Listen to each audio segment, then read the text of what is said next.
สวัสดีครับพวกเราก็แดงจากต้องรักมหาสมุทรเลิฟซีเดอะซีรีส์ครับผมฟอร์ดนิติพงศ์ครับรับบทเป็นมหาสมุทรครับผมพิมพ์สะท้อนรับบทเป็นต้องรักครับ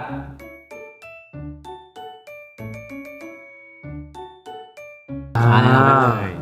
คือจะบอกว่ามหาสมุทรเนี่ยนะครับเป็นนุ่มล่อประจำเกาะ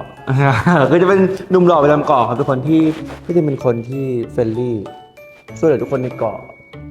ซัพพอร์ตทุกคนในเกาะจริงๆถ้าไปเกาะที่เป็นบ้านในมหาสมุทรเนี่ยถ้าถามแบบเจอชาวบ้านถามว่ารู้จักมหาสมุทรไหมเนี่ยเชื่อว่าทุกคนจะรู้จักมหาสมุทรนะแค่นี้ทุกคนน่ารู้มหาสมุทรเป็นคนที่แบบเฟรนลี่แล้วก็ไหนมาก ส่วนของผมนี่จะเป็นคุณต้องรักนี่คือนักเขียนนิยายเรียกว่าตัวท็อปของเรื่องที่แบบทั้งสวยทั้งหล่อในคนเดียวกันแถมยังเป็นชูการ์เดดี้ด้วยคือเป็นสายเปย์ชอบเปย์แล้วก็ปมของเขาอย่างหนึ่งคือเขาจะไม่สามารถ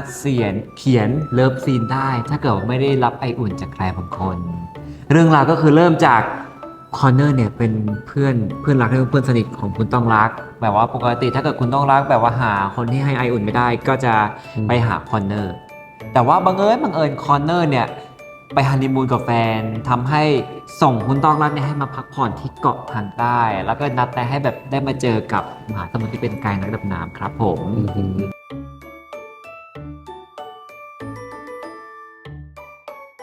ต้องเล่าก่อนว่าเราถ่ายที่กรุงเทพกันให้เสร็จก่อน ใช่ เพราะว่า ใช่ วางแผนว่าพอไปถ่ายที่เกาะแล้วคือจะได้ปิดกล้องที่เกาะไปเลย อืม ซึ่งใช้เวลาถ่ายทั้งหมดประมาณ20 วัน ใช่ใช่ 20 วันนั่นก็คือนับวันแรกตั้งแต่วัน วันที่ ที่ 9 9แล้วก็คือเราไปเริ่มถ่ายซีนดำน้ำกันก่อน ใช่ ซึ่งดำน้ำเราเต็มตัวตั้งแต่อยู่กรุงเทพตั้งแต่เริ่มเรียนเวิร์กช็อปไปเอาใบอนุญาตจนถึงไปดำจริงที่ทะเลไทยก็คือเราไปถ่ายที่เกาะกูดครับก็แปลกใหม่เนอะเพราะเหมือนเรายกทีมโปรดักชัน ทั้งเซต ทุกคนทั้งเซตทั้งรถตู้ส่งนักแสดงทีมไฟทีมแล้วก็ทุกอย่างนะครับยกไปหมดเลยประมาณ50กว่าคนได้ ใช่ โอ้โหอยู่กันแบบเรียกได้ว่า เป็นหนุ่ม อยู่กัน เกาะ จนเป็น เป็นคน ชาวเกาะ เกาะ กันไปหมดแล้ว แล้วก็ได้ประสบการณ์ที่แปลกใหม่ดี แล้วก็ถามว่าอะไรยากสุดน่าจะเป็นเรื่องของสภาพอากาศครับที่เราไม่สามารถคอนโทรลได้ แต่ก็ดีใจที่พอภาพออกมาแล้วครับก็มันออกมาสวยมาก ใช่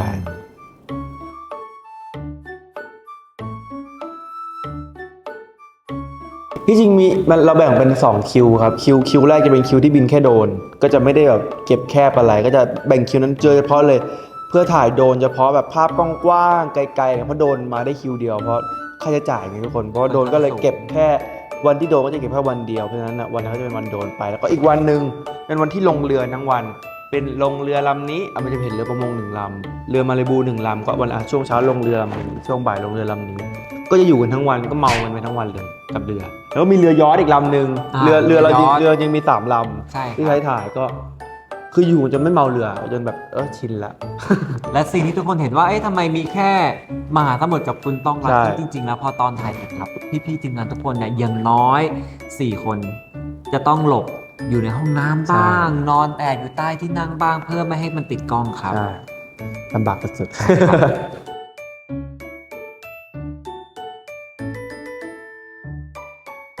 อืมจริงๆเหมือนกับว่าเราจอง1 วันก็คือคิวเช้า6 โมงเช้าถึง6 โมงเย็นก็ว่ากันไป แล้วก็เราจะวางแผน เป็นซีน เป็นซีนไปครับ จบซีนก็เข้ามาครับ ใช่ ถ้าที่เกาะนะถ้าซีนทั่วไปบนเกาะซีนบนเรือที่เป็นบนเรือที่ไม่ได้ดำน้ำเราจะถ่ายกันเป็นซีนจบซีนหนึงก็จะเข้ามาเบรกมาเปลี่ยนกล้องเปลี่ยนเลนส์เปลี่ยนอะไรเปลี่ยนย้ายคนแต่ถ้าเป็นที่ไปอยู่กันทั้งวันจริงๆอ่ะจะเป็นตอนที่ไปดำน้ำเราออกกันตั้งแต่ประมาณตี 5เนาะ ตื่นตี ใช่ สี่ ตี 4ตี 5 ขึ้นเรือตอนเกือบประมาณตี 5 ใช่แล้วก็นั่งเรือออกไปแถวๆเกาะลอกจากฝั่งที่ตราดออกไปที่เกาะลอกประมาณเกือบ5 ชั่วโมง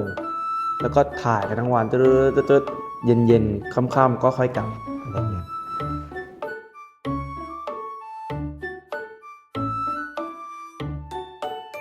มันเปิดประสบการณ์ตั้งแต่เราได้ไป ใช่ เรียนดำน้ำจริงๆแล้วครับ เพราะว่า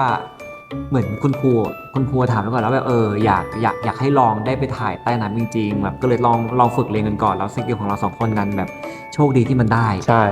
มี ใจสู้ ใจสู้คุณครูสอนดีแล้วก็เวลามันทำมิ่งมาได้พอดีก็เรียนประมาณอาทิตย์หนึ่งได้ใบอนุญาตมาก็เลยไปดำน้ำกัน น่าจะประทับใจมากเพราะว่าผมตอนแรกอย่างของผมเนี่ยผมอยากดำน้ำอยู่แล้ว อืม เพื่อนๆชวนบ่อยตั้งแต่ก่อนหน้านี้แต่ก็ไม่มีโอกาสได้มาดำพอรู้ว่าตัวเองแบบ เราได้แบบทำงานไปด้วย แล้วก็ได้สกิลเพิ่มได้นำน้ำด้วยก็เลยรู้สึกดีใจแต่จังหวะที่ลงไปข้างล่างจริงมันเหมือนหลุดไปอยู่โล่งทุกคนมันเหมือนกับว่าเราแบบเหมือนลอยอยู่ในอวกาศก็ไม่ผิด ใช่มันเคว้งคว้างดี ใช่แล้วก็ข้างล่างมันแบบมันคนละฟีลลิ่งกันเลยทั้งเรื่องของอุณหภูมิหรือแบบสิ่งที่เราเจอใต้น้ำมันลงไปกี่ครั้งก็ไม่เหมือนเดิมครับต่อให้เราจะลงจุดเดิมที่เดิมก็ตาม ใช่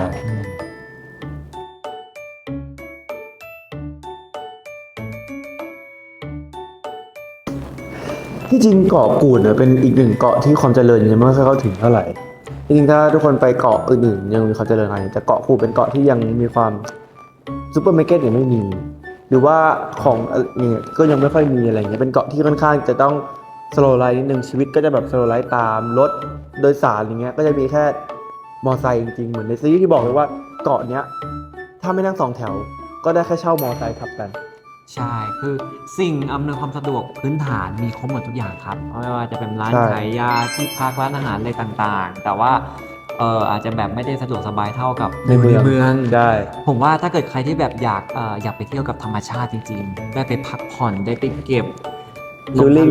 ฟิลลิ่งผมว่าเกาะกูดก็เป็นอีกที่ที่น่าเที่ยวครับ ครับ มีทั้งมอไซค์ อืม มีทั้งสองแถว มีทั้งรถที่เราเอาไปเข้าซีนด้วยเราเอารถจากกรุงเทพไปเข้าซีนบางคันด้วยครับ ก็แบกไปด้วยเหมือนกัน แล้วก็ขับเองก็มีครับ ใช่ เพราะว่ามันพี่เมย์เอารถกระบะของที่บ้าน ใช่ ไปเองด้วยทำให้แบบเหมือนพอมันมีวันหยุดนะครับ เราก็อันนั้นก็ว่าแบบอาจจะไปไหนก็ไม่จะไปคาเฟ่กันก็เลยแบบไม่ได้อยากรบกวนรถสาธารณะ ใช่ เราก็เลยขับ อยากให้เขาพักด้วยแหละจริงๆเราใช้งานเขาหนักวัน ใช่ ก็ให้เขาวันที่พักก็ให้เขาพักอย่างเช่นรถตู้อย่างเงี้ยก็ให้พี่เขาพักไปเถอะเขาแบบวันที่เขามาวันนี้หยุดอยากให้เขาหยุดจริงๆอะไรอย่างเงี้ยก็ไม่ได้ไปเรียกให้เขามารับครับ ผมก็เลยได้มีโอกาสขับรถบนเกาะจริง ใช่ ๆครับผมทุกคนคือถึงแม้ว่าเกาะมันจะดูเล็กอะครับ แต่ว่าที่เที่ยวที่พักเรา มันไกล มันไกลมันอยู่แบบสุดท้ายของเกาะจริงๆ ใช่ เพราะงั้นอะถ้าเกิดว่าอย่างน้อยจะไปกินข้าวหรือจะไปคาเฟ่ที่เราเลือกเอาไว้ก็ใช้เวลาเดินทางประมาณอย่างน้อย20-30 นาทีแล้ว ใช่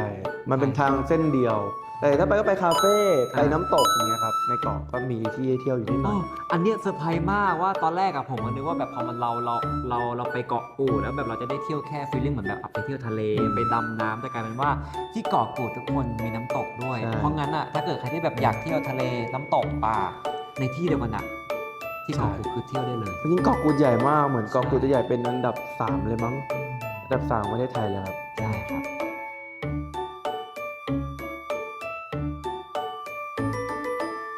แต่สำหรับผมรู้สึกว่าอินคาแรคเตอร์ไปเลยทำให้การแสดงมันง่ายมันลื่นไหลกว่าเดิมมันถึงว่าพอเราคือเหมือนพอเราถ่ายติดๆกันอ่ะมันทำให้เรารู้สึกว่าเราไม่ได้ออกจากตัวละครนี้เลย แม้แต่การไปนอนนะรู้สึกว่ายังนอนในเอาคาแรคเตอร์แบบกลับไปนอนแล้วก็ตื่นเช้ามาก็ยังเป็นหมาเป็นบุตรเพราะว่ามันแบบมันถ่ายติดต่อกันทั้งวัน แล้วก็เราอยู่ในบรรยากาศที่เขาอยู่จริงๆมันเลยทำให้เราแบบ อันนี้คือข้อดีของการถ่ายติดต่อกัน แล้วก็อยู่กันนาน เชื่อ ๆใช่ ของผมก็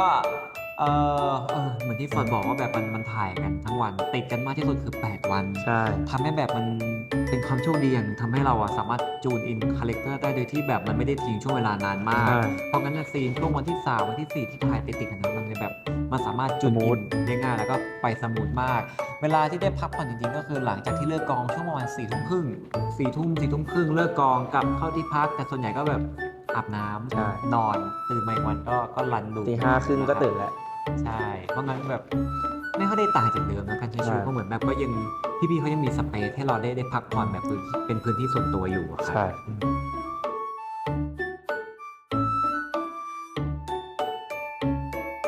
อยู่เฉยๆ ก็เราไปรอบนี้คือไปทำงานไงคนแบบชีวิตมันแบบมีแต่การทำงานอยากแบบไปอยู่เฉยๆถ้าไปก็ยังคงไปอยู่แบบไปถ้ามีโรงแรมก็คงอยู่เฉยๆดูอากาศดูธรรมชาติ เล่นน้ำบ้างหากิจกรรมทำแบบไม่ทำอะไรเยอะแยะ ใช่ อยากไปเที่ยวกินบรรยากาศแล้วก็อยากไปคือรอบที่แล้วอ่ะได้ไปดำสกูบ้าไดวิ่งได้ดำน้ำลึกแต่คือดำแต่ละครั้งมันคือการทำงานหมดเลย ใช่ รอบเนี้ยถ้าเกิดได้ไปอยากไปดำน้ำเล่น อืม เป็นสกินไดวิ่งก็ได้ที่แบบว่าดำดูปะการังโดยใช้แค่ตัวสนักเกิลอย่างเดียวอะครับ แล้วถ้าเป็นให้คำตอบ มีหลายที่มีหลายที่มากเลยอะแต่ถ้าอยากพาไปคงพาไปทุกที่ที่เราไปในซีรีส์ ใช่ แบบแวะทีละดอกทีละดอกทีละดอกแบบพาทุกคนไปเพราะว่าถึงว่าแต่ละที่มีเรื่องราว ใช่วางแผนตั้งแต่ขึ้นเกาะไหว้พระก่อนไหว้พระเสร็จปุ๊บนั่งรถเข้าที่พักปั๊บเปลี่ยนชุดแล้วก็ออกไปเดินเล่นริมหาดแต่ละ ใช่ ซีนที่หลักๆที่เหมือนเราทั้งสองคนอะไปถ่ายกัน ใช่ แล้วก็จริงๆแล้วอ่ะครั้งที่แล้วได้มีโอกาสแวะไปที่ช่วงวันหยุดที่แบบพี่ๆเขาไปพักผ่อนกันรู้สึกชอบมาก มันเหมือนเป็นชายหาดจุดหนึ่งเป็นคาเฟ่ที่มันจะมีเป็นโขดหินเป็นโขดหินตรงกลางที่ขยับออกไปจากชายหาดแล้วเหมือนรอบๆโขดหินก็คือปะการังทำให้แบบเราอะสามารถไปยืมสโนว์เกิลตรงนั้นอะแล้วลงไปดำว่ายดูปะการังได้ ใช่ ตรงนั้น ส ส ว วย ย มาก มากอยากพาไปครับ เหมือนกันก็จริงๆที่เที่ยวมีไม่เยอะในเกาะส่วนใหญ่เราก็ไปกันหมดแล้วก็รู้สึกว่าหลายๆซีนที่ใช้ก็มีหลายที่สวยอยากพาไปเหมือนกัน